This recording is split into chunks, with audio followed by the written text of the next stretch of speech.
لیکن خواتین کے لیے ایک الگ سے حدیث ہے جنت کے دروازوں کے تعلق سے۔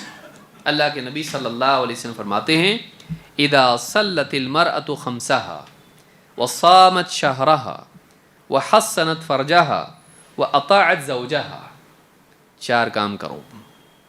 عورت کے لیے کتنے کام؟ 4 کام۔ نمبر 1، اذا صلت المرأة خمسها، جب عورت اپنی 5 نمازوں کا اہتمام کرے، یہ چھوٹنا نہیں چاہیے، نہ گڈو کے ٹفن کی وجہ سے، ہاں نہ میاں جی کے چائے کی وجہ سے۔ یہ صبح کو اسکول کو جاتا، وہ شام کو آ کے چائے مانگتے ہیں، نماز گئی، ان کے لیے بنا کے کھلانا پڑتا ان کو، نہیں تو پھر ان کے اندر دجال آ جاتا۔ اللہ کا خوف سارے خوف پر غالب ہونا چاہیے، اور اللہ کی خوشنودی، اللہ کی رضا ہر ایک کی رضا پر غالب ہونی چاہیے۔ تو چھوٹی چھوٹی چیزوں کے لیے نمازیں چھوڑ دینا نہیں، 5 نمازیں اس کی زندگی میں ہو۔